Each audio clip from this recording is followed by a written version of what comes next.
makna. Sebenarnya kan tujuan kita tuh adalah mencari pajak ini sama pajak tanggungan. Keduanya ini kalau kita sudah ketemu kan sudah selesai. Yang susah itu adalah cara nyarinya kan gitu ya.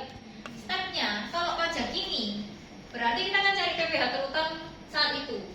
Artinya yang pertama kita mesti cari berapa laba fiskalnya. Untuk tahu laba fiskal berarti dari laba komersial ya, ini kita harus sesuaikan dengan koreksi positif dan dikurangi dengan koreksi negatif. Berarti kan kalian harus tahu apakah itu koreksi positif, apakah itu koreksi negatif. Gitu loh, jangan sampai terus nggak tahu itu semuanya dianggap positif atau dianggap negatif. Setelah selesai, ya jangan lupa kalau ada kompensasi rugi dari tahun sebelumnya, ya. Kalau ini sudah selesai, kalikan tarif PPh. Ini sudah pajak ini. Nah, tarif PPh ini harusnya ikut pasal 17. Ingat kan? Tapi kalau dia di antara ya atau paling tidak di bawah 50M ya, maka ikut tarifnya adalah pasal 31E. Pasal 31E tahu ya? Sudah dijelaskan tuh yang 4,8 sampai 50M, 0 sampai 4,8. Dibaca lagi ya. Yang ini ya. Itu untuk pajak ini. Jadi ini untuk cari pajak ini tuh seperti ini. Untuk mencari pajak tangguhan berarti kita lihat apakah ada beda waktu. Beda waktu ini kita cari dari mana? Dari koreksi fiskal. Kalau positif berarti DTA. Kalau negatif berarti DTL. Ya, selain beda waktu kita lihat pada kompensasi rugi. Oke. Ya, kompensasi rugi kalau itu pembentukan atau kompensasi 1 tahun itu rugi, maka ini DTA. Realisasi berarti DTL. Sudah selesai. Nah, DTA pakai apa? Pakai tarif PPh. Nah, sekarang dari sini coba dilihat yang tadi sudah dikerjakan. Untuk pajak kininya sudah betul enggak? Apa komersial? Ada yang mau maju juga betulin? Menyempurnakan? Nah, pastinya jangan sampai lupa mendefinisikan koreksi positif, koreksi negatif, baru beda tetap beda waktu. Ya, lebih bagus lagi kalau yang di sini ini tadi punya siapa namanya? Resiana ya. Di sini diberi keterangan beda tetap, ini koreksi positif. Ini beda tetap berarti koreksi positif. Ini beda waktu koreksi negatif. Jadi pada saat kita hitung pajak tanggungan, oh ini beda waktunya ini kan negatif, berarti nanti hasilnya adalah gitu. Terus kalau pas realisasi ada kompensasi rugi, di sini ada tax loss carry forward terpakai, pasti diingat oke. Berarti kalau ada rugi semacam itu ada DTS. Ya.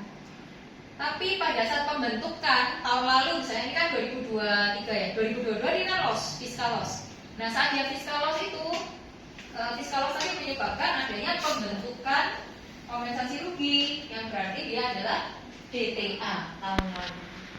Ya. Sudah paham ya? Semoga tercerahkan. Nanti waktu ujian jangan sampai ngeblank.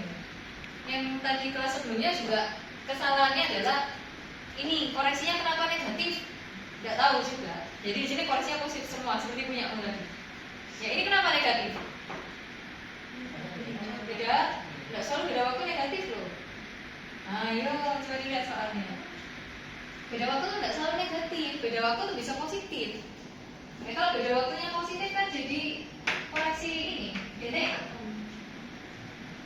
Kenapa dia koreksinya negatif? Karena ini lihat, selisih penyusutan fiskal di atas penyusutan komersial, berarti fiskalnya biayanya lebih besar. Biaya lebih besar berarti apa? Negatif. Gitu loh. Seandainya ini nanti soalnya adalah selisih penyusunan fiskal di bawah penyusunan komersial, maka koreksinya positif. Ya, jadi harus bisa mengidentifikasi mana positif, mana negatif, mana beda tetap dan mana beda waktu. Itu resepnya. Kalau nggak bisa, ini sudah nggak bisa kan, nggak akan ada hasil di sini gitu. Ya, paham ya? Beda tetap, beda waktu jangan salah. Positif negatif jangan salah. Ini punya aku sudah betul mendefinisikan ini beda waktu. Kenapa beda waktu? Ya karena penyusutan. Ya, penyusutan, pencadangan itu beda waktu. Ya, ingat ya, penyusutan, pencadangan, estimasi itu beda waktu. Kalau modelnya sumbangan, PPh, sanksi administrasi, natura itu beda tetap. Ya, paham? Yang ditanyakan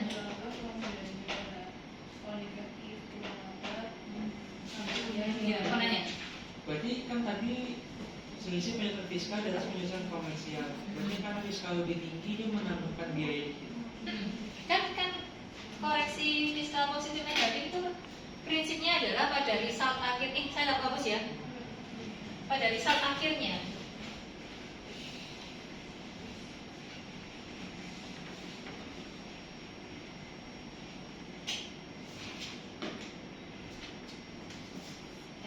Ini sales 100, ini expense ya, misalnya 80. Ini komersial, ini fiskal, ini koreksi fiskal. Berarti kalau ini tetap 100 dan expense-nya ini berkurang, ya misalnya jadi saya koreksi 10, ini kan jadi 70. Nah kalau di sini labanya adalah 20, tapi di sini labanya jadi 30. Penyebabnya ini adalah koreksi positif.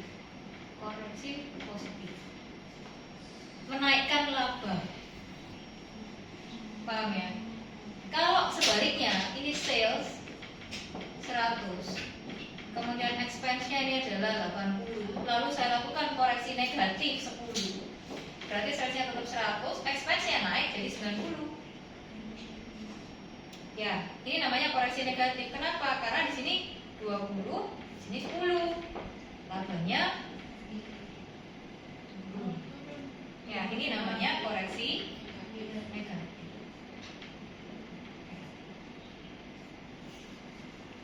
Kalau sumbangan, kalau kita bukan. Nah, kalau sumbangan berarti kan expense 80 di sini, fiskalnya enggak kamu akui toh? Turun kan? Sumbangan ini kan 80, ini sumbangannya 10 misalnya ya. 80 dikoreksi 10 menjadi biayanya cuma 70. Resultnya labanya naik. Berarti koreksi positif. Pokoknya semua yang non deductible expense, jadi ingat ya, pasti koreksi positif. Semua non deductible expense pasti koreksi positif. Yang agak bingung itulah adalah koreksi terkait penyusutan. Karena penyusutan itu bisa lebih besar yang di komersial, bisa lebih besar fiskal, tergantung metodenya apa, masa manfaatnya bagaimana. Makanya kalau ini lebih besar, komersial lebih besar, berarti koreksi apa? Kalau komersial lebih besar daripada fiskal, berarti koreksi apa? Negatif. Komersial lebih besar daripada fiskal, kan? Komersial lebih besar daripada fiskal itu, komersial lebih kecil daripada fiskal itu negatif. Jangan terbalik ya. Kalau itu terbalik habis semua punyamu. Oke. Ini ya. Nih, kalau beda tetap, beda waktu, semua non deductible expense itu mostly beda tetap. Ya. Tapi untuk beda waktu, lihat aja. Kan saya minggu lalu sudah pernah saya tulis kok. 1, pencadangan. Ya, ada tuh itu. Ya, terus 2 estimasi atau pencadangan, terus penyusutan. Terus PSAK 73. Ya. Leasing. PSAK 72. Ya, saya enggak lah kalau sampai ke sini nanti kalian tambah susah. Ini kan ada soalnya sendiri nanti kan. Jadi, kalian ingat aja beda waktu yang mana. Udah itu aja. Bisa? Coba dipahami dulu nanti abis ini saya jelaskan yang yang pasal 31E.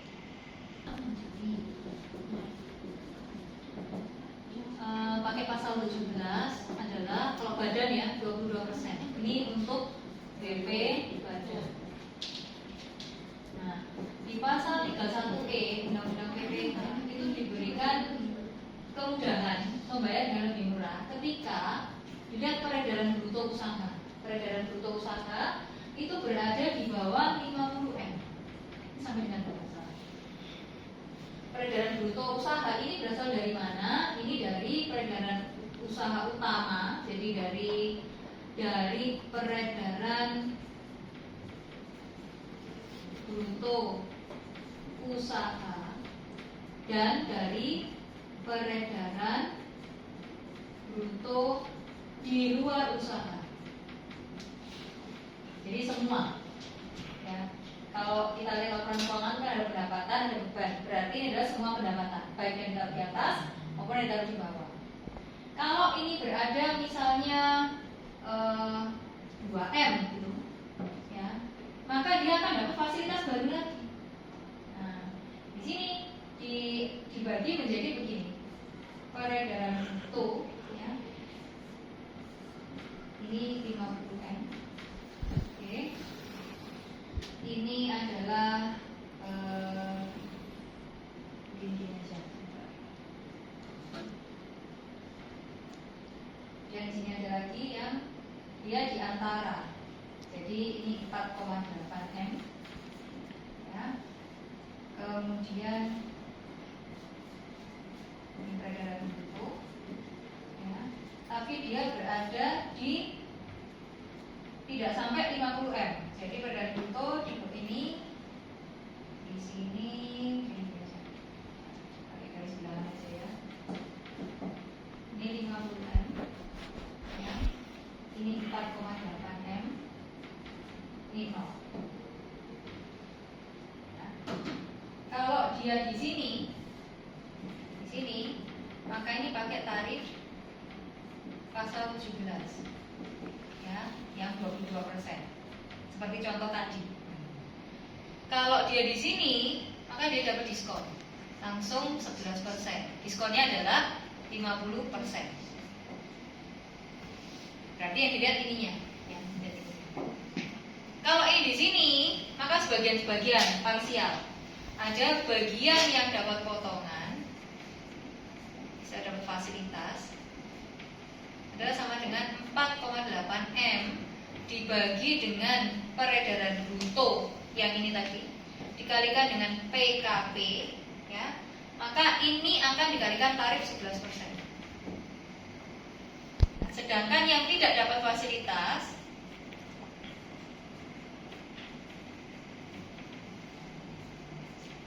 ya adalah PKP dikurangi dengan 4,8M dibagi penghasilan bruto tadi dikalikan PKP tadi. Yang ini yang tidak dapat fasilitas dikalikan dengan 22%. Hasilnya ini, ingat A, ini hasilnya B, ya. PPh terutang adalah A plus B. Ini nggak pernah dapat ya? Sungguh nggak pernah? Pernah dong. Nah, coba dicek lagi. Ya, kalau nggak pernah dapat nggak mungkin, karena ini adalah materi perpajakan. Jadi kalau misalnya nanti disuruh ngitung PSAK 46 ketika peredaran bruto perusahaannya itu di bawah 50M, maka agak mumet ya. Jadi harus cek. Kalau di bawah 4,8 mungkin single tarif gampang. Tapi kalau di antaranya, nah ini harus itu lagi. Tapi rasanya adalah saya kalau ngasih itu kalian bedakan positif negatif aja masih mampu. Ya, tapi itu alasan kenapa di soal ada keterangan asumsikan peredaran bruto di atas 50M itu supaya apa? Supaya pakai tarif single 22 ini. Ngerti ya? Soalnya kalau nggak ada itu berarti kalian mau pakai tarif apapun bisa. Nanti yang koreksi bukan. Gitu, ya. Soalnya nanti kira-kira kayak gitu. Soalnya yang pasti soal untuk PSAK 46 itu ya tinggal laba berapa, kalian cari laba fiskal itu ada koreksi fiskal, kalian bedakan Ya kurang lebih begitu, tapi mungkin kalau itu kan sederhana ya, cuma sumbangan atau ya mungkin nanti akan ada beberapa, jadi kalian bisa identifikasi mana positif, mana negatif, mana beda tetap, mana beda waktu gitu. Ya. Dan kalau ada kompensasi rugi hati-hati, berarti ada realisasi jangan-jangan, atau mungkin kalau tahun itu memang jadinya rugi fiskal, pas ngitungnya rugi fiskal, kalau tadi kan punyamu 0 ya, ini kan 0 ya. Seandainya misalnya, seandainya ternyata hasilnya di sini, yang di atas ini ternyata hasilnya minus, seandainya di sini minus, berarti ini kan rugi fiskal. Nah ini adalah DTA. Ini kan pembentukan, ini DTA, ini kalikan 22%, ketemu lagi ya DTA. Paham ya? Kalau ini plus, nggak ada DTA. Tapi kalau ada minus, itu DTA. Pada tahun itu, tahun depannya kalau dipakai realisasi jadi DTA. Itu tadi, seperti yang contoh yang tadi udah dihapus. Bisa paham ya? Ya nanti soalnya itu, terus untuk yang tadi dibahas sama tadi saya kasih satu latihan soal sudah saya kirim ke ketua kelas yang tadi Sienna tuh share ya gitu. Nanti coba diminta, atau kalau kalian ada nomor nanti saya share. Ada nomor WA saya share ya.